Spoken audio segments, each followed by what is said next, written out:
Thanks for joining us on the program. I am Precious Amayo. Now,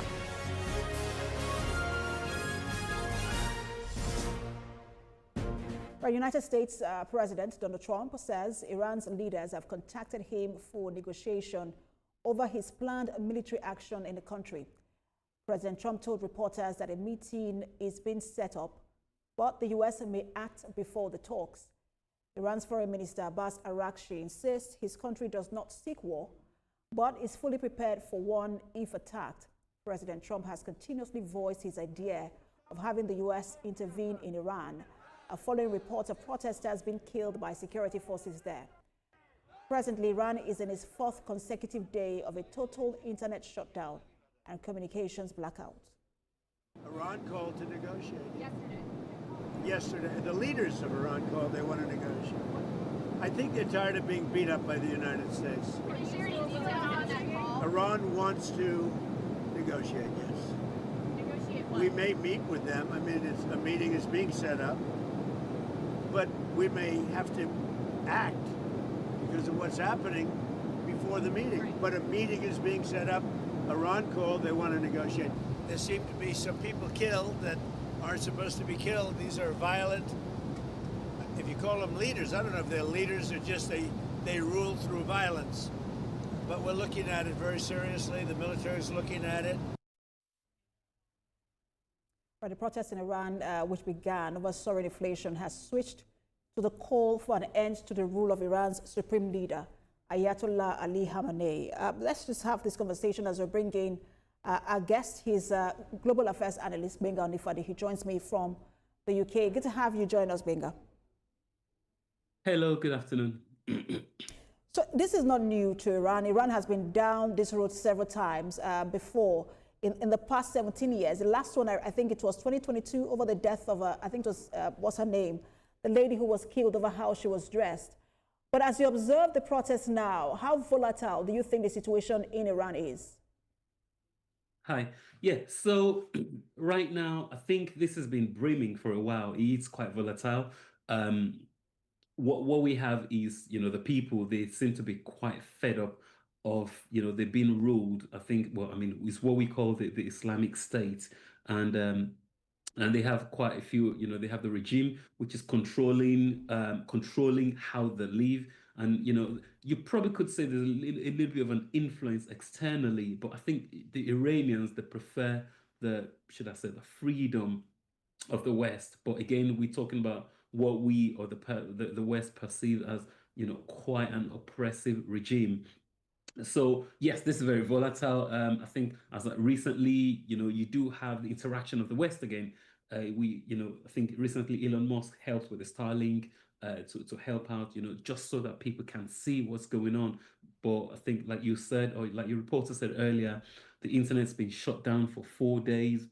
Quite a lot of people have been killed. And again, we do say, or we do know again, that the economy is not exactly as great. So Iranian, they are not enjoying the benefits of what the country provides. Things are not as great as it used to be. So yes, it only takes a few people to go out there. And then, of course, things can, of course, now getting out of control and it's spiraling. And it looks like the government is struggling to control things at the moment. So yes, it's quite a precarious situation as it is. And it's quite interesting you mentioned that things are not as great as they used to be, because before now, when there is a process in the country, it is always death to the U.S. That the protesters chant. But now we're hearing death to Khamenei, being who is the supreme leader of the country. Is Iran at a very, at a crucial tipping point? Has a tipping point been reached in Iran? Oh, I probably will say that, yes. Now the problem is with it.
which, unfortunately, things are killing them. Yes, we do see there's quite a bit of escalation, domestic unrest. So if you do get a helping hand from externally, you probably would offer to take it, and that's what it's looking like to them right now. Any other help will Benga, do. if I may come in here, because you said the people will take the alternative. You don't think that Iranians are also skeptical, considering the history of relations between the U.S. and Iran? Yes, there is skepticism, but there's also a little bit there's a little bit of caution. I think at points it kind of looks like they're just desperate right now. You've got a thriving Iranians are extremely knowledgeable people. They could do a lot more than they're doing right now, and it would probably have a broader implication. But I think they are rather looking at let's take care of now, and then we'll talk about the other bits later.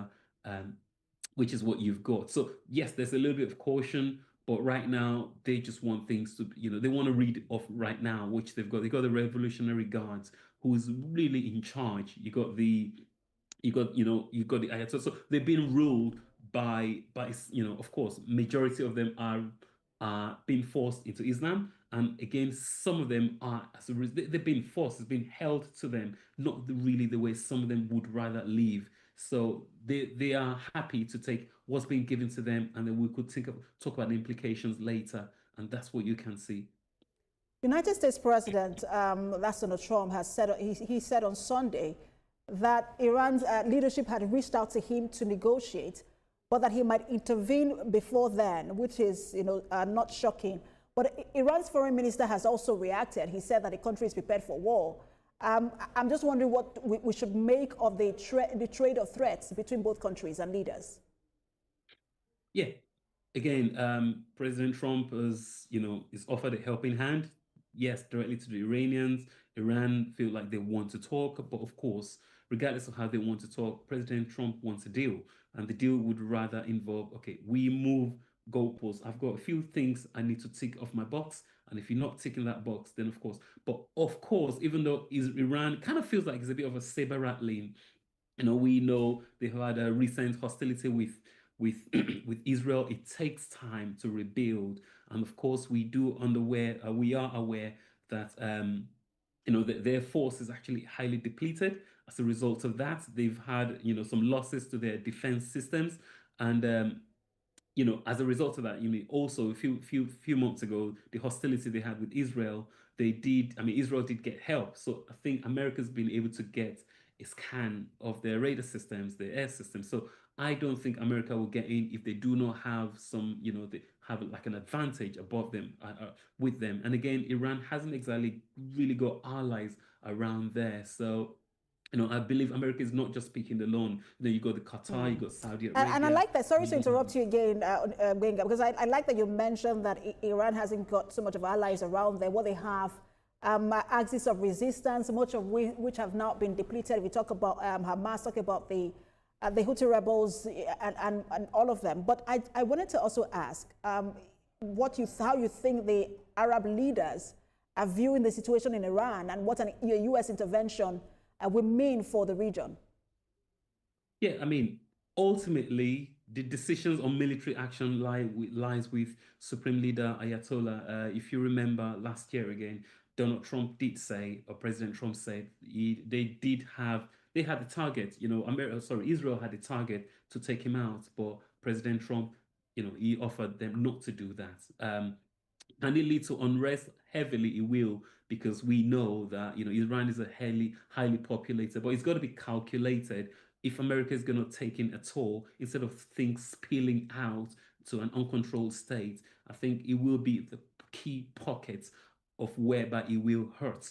Whereby you don't want to destabilize the Middle East. So these are the things they would have taken into consideration, or they take into consideration before they hit. And of course, we do realize Iran is not Venezuela. President Trump has actually said it. Even if it's going to take, we don't necessarily have to have boots on ground. There are so many ways. Yes, they could shut the tap in terms of oil, who's buying oil from them. But then there are so many other ways to hit them, where it hurts. It doesn't have to be where we get things spiral out of control. And, we're talking about heavy population. Who's going to take them?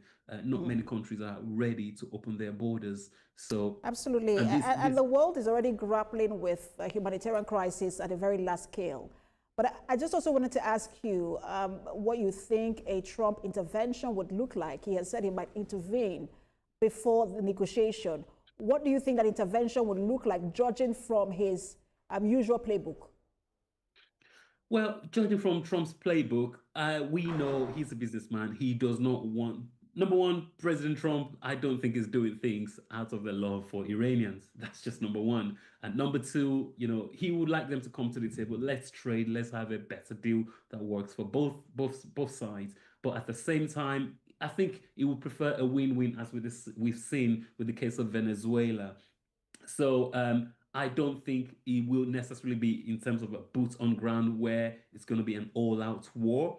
But there will be some metrics which both sides would have to meet, whereby you are winning, but at the same time I am winning. That's the way I see things anyway. So I don't see a full all-time all-out war, but at the same time, I mean, but then he might just switch and decide, you know what, we want a full regime change. But I don't see President Trump doing that. He would always do what works for America, but at the same time, you will have a little bit of benefits. I think you want the Iranians to win.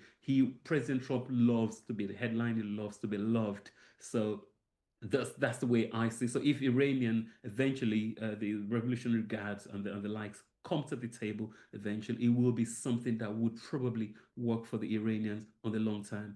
But for now, I believe he's still studying the case and getting all forms of support from his advisors.